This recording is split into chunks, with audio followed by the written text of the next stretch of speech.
Good morning, everybody. Happy Earth Day. I'm wearing my earthiest shirt. So something about an energy fair, renewable energy. Thank you. But I just wanted to talk to you guys today about a few things. We've got a lot to cover. I'm trying to review period 4 with you. Now, I've posted a whole bunch of stuff on period 4 on everything so far.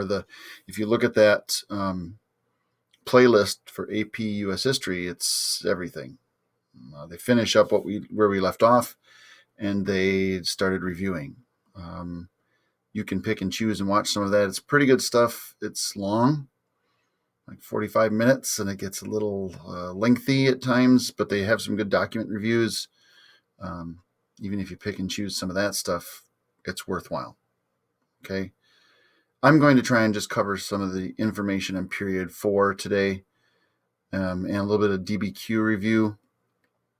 There's a quiz on the vocab. I posted that on Classroom tomorrow.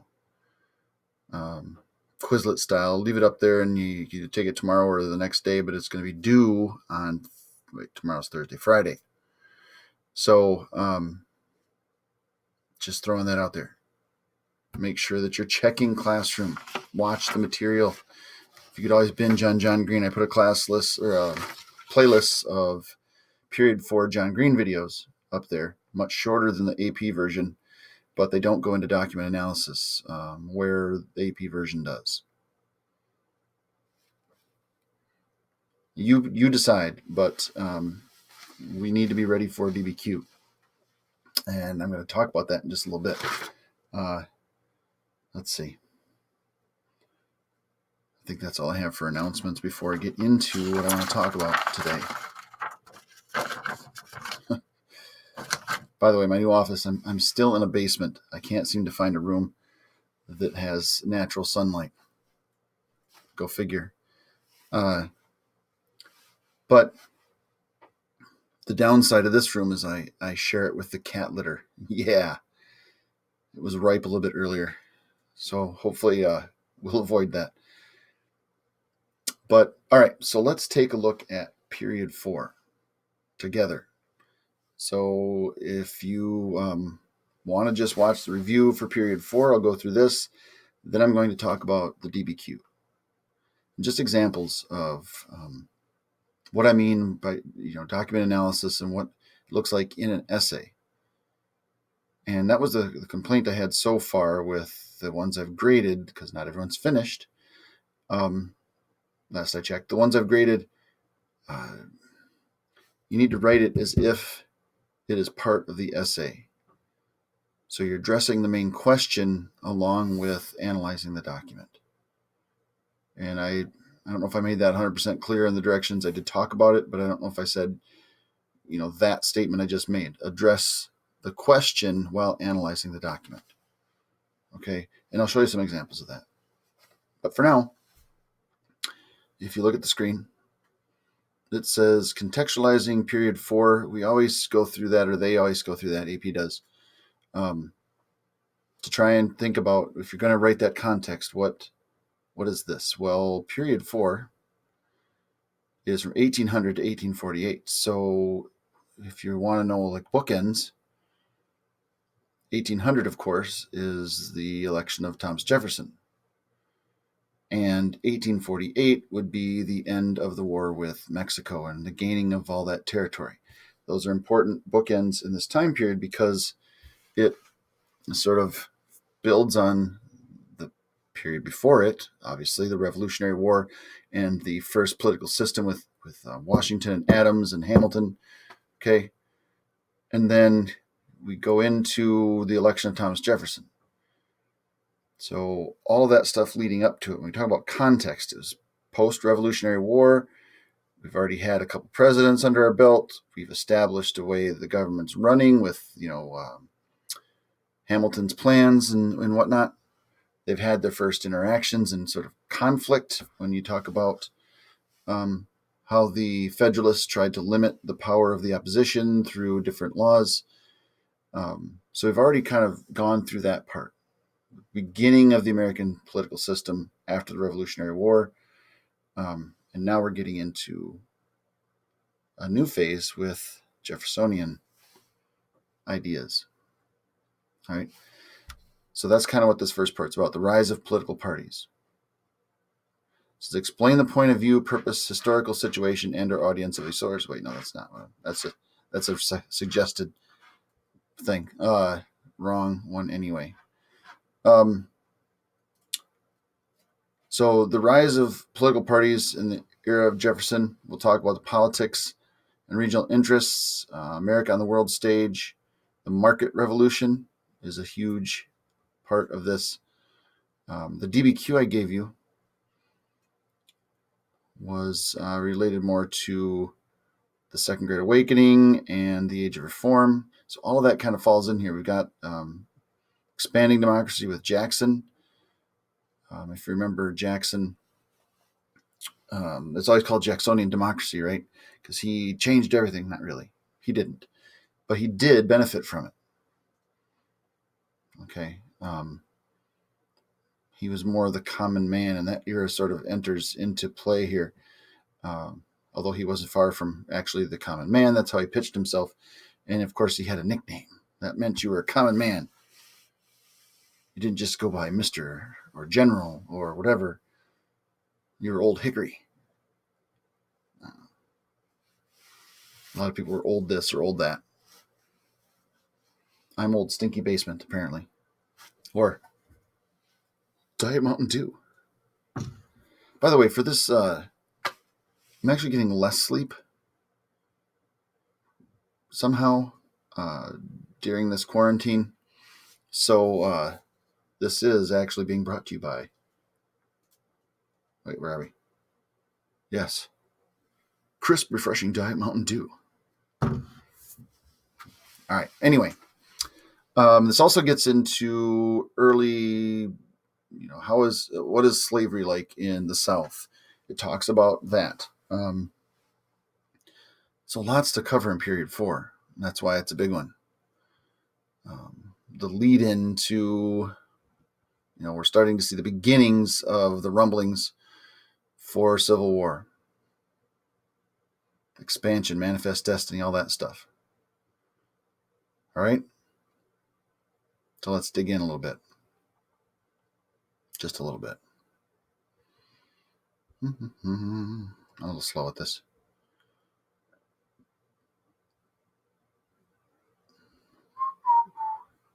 Context. Nope. Okay, my computer's not working. It's just like at school. I'm struggling with this to work. Okay. The first topic, the rise of political parties in the era of Jefferson. Now, what do we know about Jefferson? Let's see. Well, he wasn't a Federalist. He wanted the states to have powers, right? And they disagreed on issues such as tariffs, power of the federal government, and relations with European powers. What we know is the Federalists were trying to promote industry. They wanted us to make our own stuff. They wanted to have an industrial economy. They're more city-based. They believed in the power of our economy as manufacturers. No longer are we buying goods from somebody else. We're making them ourselves and selling them to the rest of the world. They wanted to promote that. Jefferson, if you remember, was all about the independent farmer. He wanted the farmers to, he wanted the citizens to be independent farmers so they didn't have to rely on anyone. They didn't need anybody's outside help. That was the ultimate expression of freedom. You have your own farm, you grow your own food, you live your own life. You don't really need the federal government for much of anything. He believed the states should have more power. Okay? And that sets up that big contrast between the Federalists and Jeffersonian Democrats or Democratic Republicans or whatever you want to call them. But that's the big thing. It also talks about Supreme Court decisions establish the primacy of the judiciary. So what's that case? Establish judicial review. Pausing for an answer. If you said Marbury versus Madison, you are correct. The other thing that gets into Jefferson, he was a strict interpretationist of the, that's a word, of the Constitution. Said, hey, stick to the letter, right? Except when he became the president. Remember we did that DBQ where we saw that Jefferson sort of was dead set on following the strict letter of the Constitution, except when he had to make decisions. So Louisiana Purchase, for example, not in the Constitution that he has the power to do that. But because he had a chance to double the size of the country and it was a good deal, he's like, doing it. Reacted to crises, the Barbary Pirates, problems with Great Britain and impressment and so on. All of this he jumped in and did when he didn't really have the power to do so. So he sort of went against his ideas of strict and, constructionist. I think that's the word I'm looking for. And moved into the, I'm a strict constructionist, for other people, but for me, I got to do what I got to do. Jefferson. Okay. Next one, regional interests. I know this is kind of getting lengthy, but you hang in there because I will post in the links or the comments or description or somewhere time frames if you want to jump to say this part of the video or that part of the video. To watch the DBQ review, I'll put that up there. Let's see. Historical developments. Regional interests often trumped national concerns as the basis, for many political leaders' position on slavery and economic policy. So when I get to this, we're talking about, sectional conflicts starting to show up. The South was, of course, pro-slavery. The North, slavery was quickly disappearing. There had been some to begin with, but it sort of quickly disappears. And we see an attempt, anyway, in Congress to keep a balance between North, South, free, slave. And that even talks about here the Missouri Compromise is part of this package, right? But up here, before we get to the Missouri Compromise, talks about the American system. Do you remember the American system? Yeah, probably not. But what it was John C. Calhoun. No. Henry Clay. Calhoun just came up with angry stuff. This was the government helping to stimulate the economy in ways by, building roads, benefiting industry over agriculture, although they did support plantation-based agriculture in large in the South through this. But it was a way to kind of marry the federal government with state governments and local projects so we could stimulate the economy. All right. Missouri Compromise. If you remember the key ingredients of the Missouri Compromise, Missouri becomes a slave state because it was petitioning to do so, but they wanted to keep a balance in Congress so there wasn't war over who's slave and who's free and so on. So they made Maine a free state, and they established the Mason-Dixon line, which solved problems forever, or at least, like a short time. Okay, south of the Mason-Dixon line was supposed to be slave, north free. And we'll talk about how that gets complicated with new lands. America on the world stage. Yeah, we didn't do so well. It says, explain how and why American foreign policy developed and expanded over time. Well, remember the early version of it was the Federalists liked the British because they wanted to trade and make lots of money. The Republicans, Democratic Republicans under Jefferson liked the French because, France. But they fought back and forth, and there became issues with that when British were attacking American ships or the French were attacking American ships. And that sort of carries over in Jefferson. And that's what the early part is about, whether or not to seek foreign trade or the struggle with that. And we get into the War of 1812 because we want to trade with everyone, but they're taking some of our stuff. The British are. They're impressing our sailors, and that doesn't mean like, hey, look at my tattoo. It means taking them over and making them work for them, seizing ships, and we don't like it. And we end up in war. And that's one of the big things we talk about with this objective. Another thing we talk about, territorial expansion. We wanted control over this hemisphere. It was a doctrine. Remember the Monroe Doctrine? After the War of 1812, when Monroe was president, he was like, we don't want the British over here. We want to be the master of our own domain. So the Monroe Doctrine basically says we don't want European influence in our hemisphere. All right. And then within the country, it focuses on Indian removal. All right. And we'll get to that with Jackson. Topic 4.5, the market revolution. Despite Jefferson's hopes of having a more agrarian, non-connected to trade nation, that didn't really happen. Okay. We began to expand.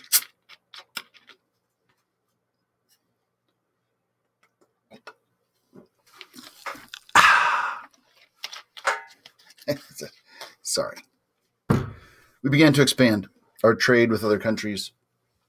And that trade and that industry was sort of influenced by this so-called market revolution. Through that American system, states and companies and so on were given help to build roads, build canals, the Erie Canal, for example, that allowed better movement of goods from the interior of the country, which really only went to like Mississippi, not even, to the coasts where they could be manufactured or they could be shipped. And we see a boom in this system. Okay? It's the market revolution. And one of the things that made the Southern economy thrive was cotton. We know that in 1793, the cotton gin was invented by Eli Whitney, blah, blah, blah. But what that does, though, is increases cotton production. And pretty soon, cotton overcomes all other crops in the South as the thing. And everybody in Europe wants it anyway. So it becomes, even though we disagree with each other over the issue of slavery eventually, and that leads to war, the North and South are kind of a joint venture when it comes to doing business, doing trade. The cotton goes to the North, it's manufactured into textiles, and it's sent to other parts of the world. And the country wouldn't have become as rich as it did without Southern help, which means, of course, slavery. Now, because of the increased use of slavery and the increased brutality, when we get to the next part of this chapter, we see an increase in people saying, oh, this is no good. We cannot have slavery. It's an evil institution. It's not appropriate. We shouldn't have it. But for the most part, people kind of just pushed those thoughts to the side in the beginning because it was making the country tons of money. Technology came in. Machinery is starting to show up.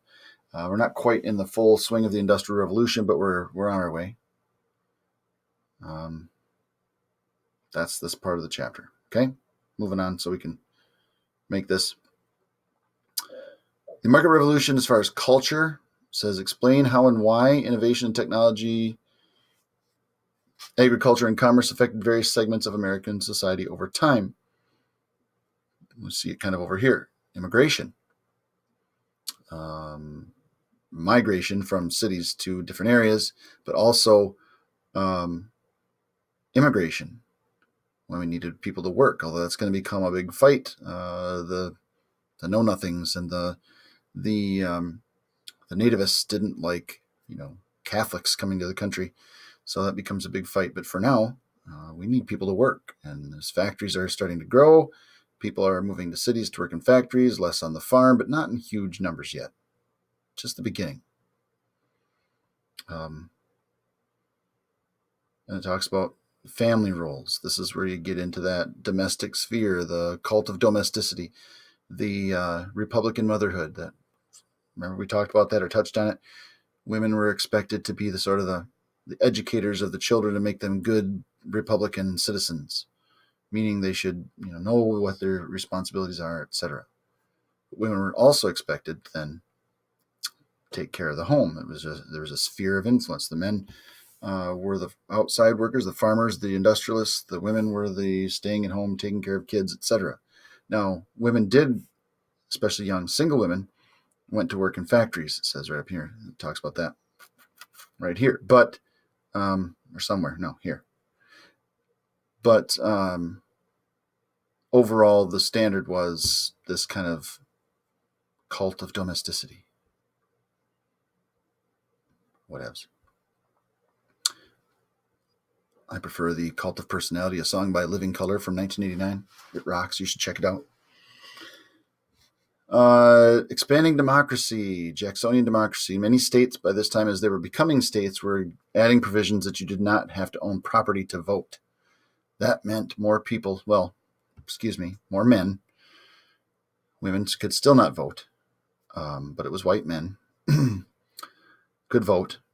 But in a sense, that expanded the vote to more people than it had included in the first place. And again, that leads to seeing the common man become president or being elected.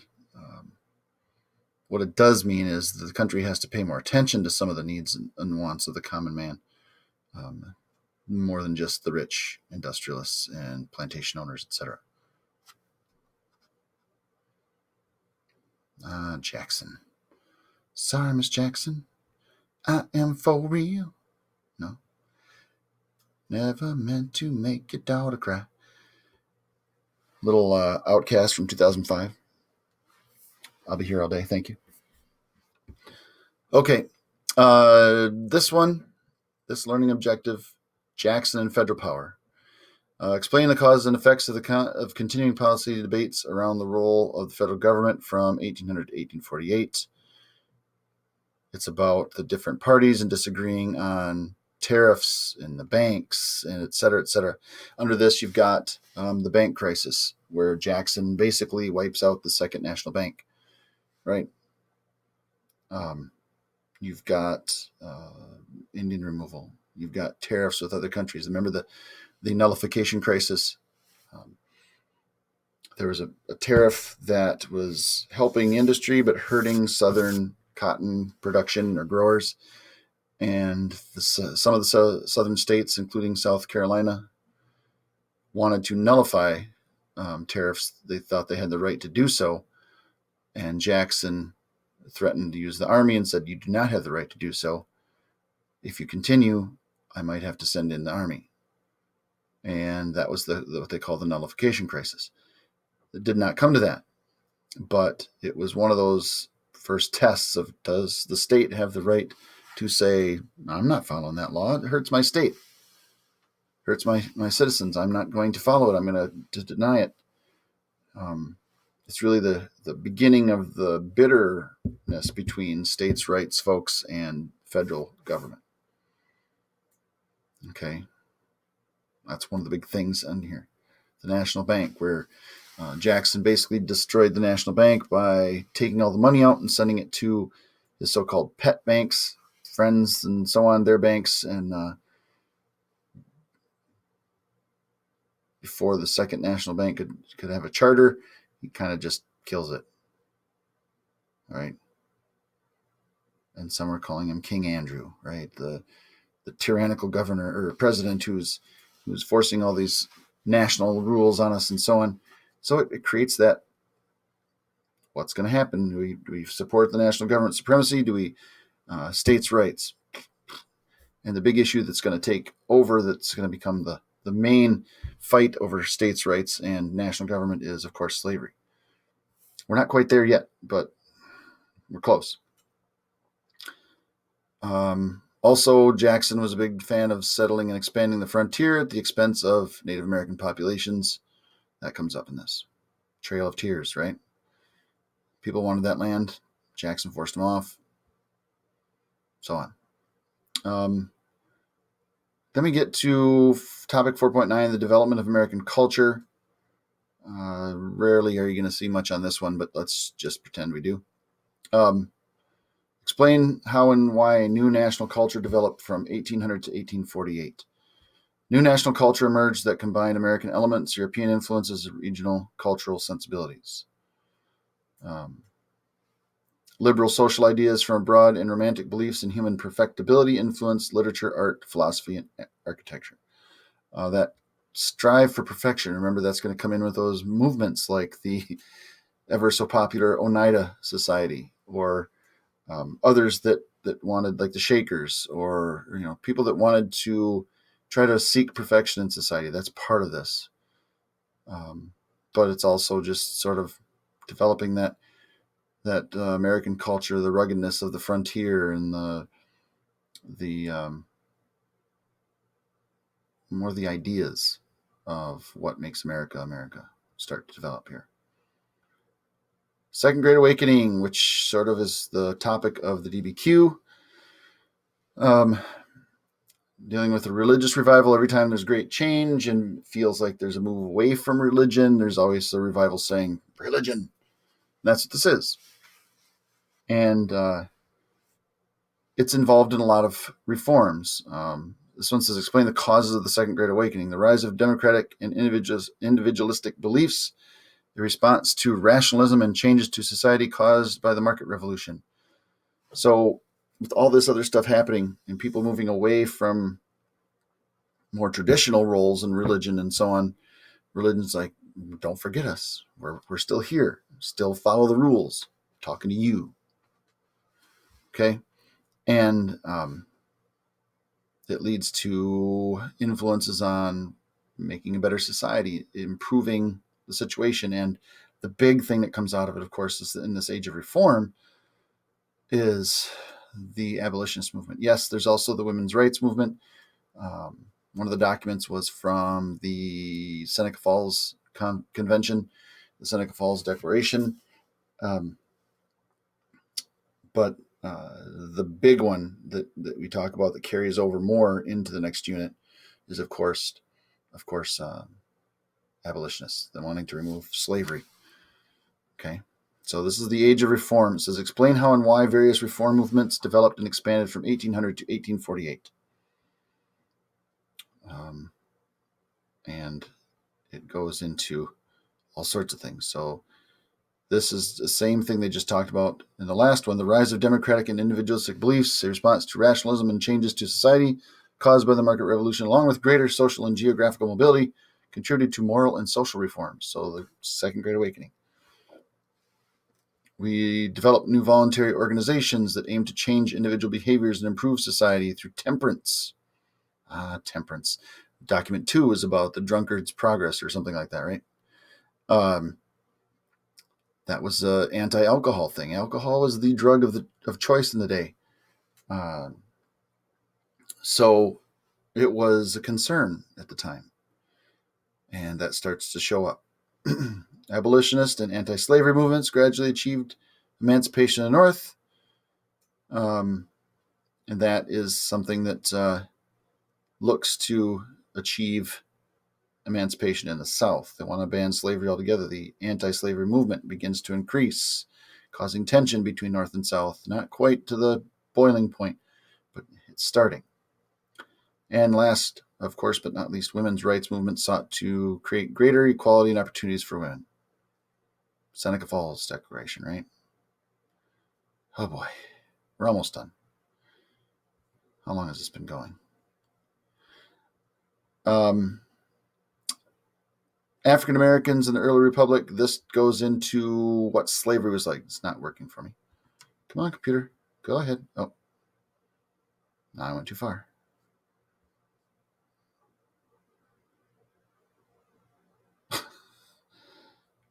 My computer's causing me troubles. This last part just goes into African Americans and what it was like for them under slavery. We read some of those documents about. We read part of Uncle Tom's Cabin. We talked about slave life for this part of the chapter, and the brutality and the horrible nature of it itself. That's part of this chapter. understanding how bad it was. Okay.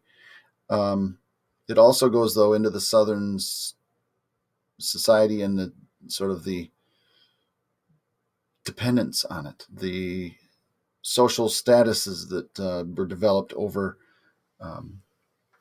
slaveholders, non-slaveholders. The majority of Southerners didn't have slaves, but it became a culture, part of the Southern way of life. Even the lowest of the low in white society could still say, oh yeah, well, at least I'm not a slave. And that sort of becomes part of the mindset when you get to the Civil War. Why would all these non-slaveholding Southerners go and fight to keep slavery? It was more than just slavery in the South. It became a part of a way they identified themselves and ran their lives and so on. And that's what really this part talks about, the beginning of shaping that culture-driven idea. Okay. And we're not going to worry about causation right now. So that's what I wanted to talk about with period 4. And I know that was kind of long-winded, but I hope, that's kind of just a quick way to go over each topic and remember some of the things that we went through that are part of this. And hopefully you do. Because if you don't, we could be in trouble. So I want to go to the DBQ. Here's what the DBQ actually looked like, some of the documents. And I asked you to go through these. Yeah, Drunkard's Progress, document 2. I asked you to go through these and pick 3 of them and do an analysis. And I just wanted to comment a little bit of comments on what that exactly means, because I think some of you kind of lost the idea. Okay, so let's take a look at what AP says. So for analysis and reasoning, okay, select a point of view, select a point value. No, that's not it. That's for me. Sorry. And I like this right here, because what this is talking about, when you analyze the documents, all right, and you're trying to analyze them in a way that addresses the question, that's a very important part of it. This one's all about, what is this one all about? Let's go back up to the question, just take a look. Okay. DBQ itself. All right.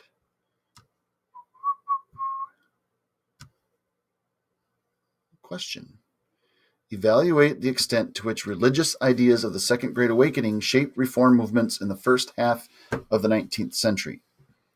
A lot of you guys did a great job of analyzing the document. You might talk about the purpose of the document, but you don't connect it to this. Right here, you got to do it. Evaluate the extent to which religious ideas of the Second Great Awakening shaped reform movements in the first half of the 19th century.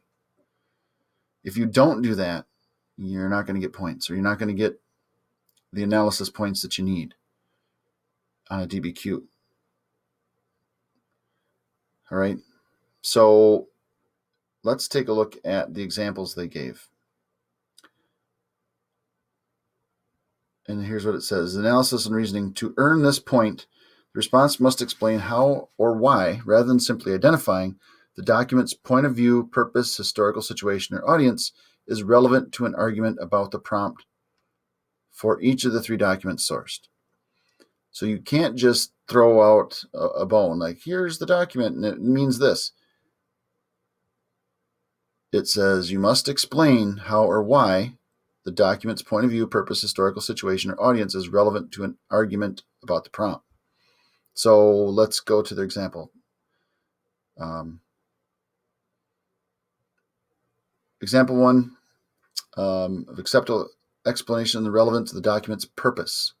It says Beecher, this is from document 1, sought to motivate his fellow Christian citizens to follow the teachings of Christ. In turn, a group of good Christians could help better society because they would be more inclined to participate in potential reform endeavors. So that what that does is it's looking at the purpose of the document. He sought to motivate fellow Christians. That's the purpose. But if you just said that, Document 1, Beecher sought to motivate his fellow Christians. So what you need to do is make sure you're including the stuff about it inspired them to get involved in reform movements. Okay, that's what the real point of this DBQ is, right? Let's take a look at another example. Example of an acceptable explanation of the relevance of the historical situation of a document. Now this gets fancy, but it's talking about document 5. Let's take a look at what document 5 is. Document 5 is Unitarian minister George Ripley writing about his planned utopian community, Brook Farm, in a letter to Ralph Waldo Emerson. Okay, so he's writing to Emerson because that's what people did. No, but he's talking about his farm and what it would do, what it would be like, and so on. If you look then back at what it says, moreover, these ideals bled into the transcendental movement of the time. Throwing in the transcendentalist, right? Because anyway. With the use of ideals such as individualism, simplicity, and hard working, the likes of Ripley with his Utopia, Thoreau with his Walden Pond, and Emerson with his transparent eyeball. What? Anyway, were able to spark social reform that ultimately was rooted in the Second Great Awakening. That is kind of cheesebally, but the idea of it is you're not just mentioning the document, you're throwing in some extra info.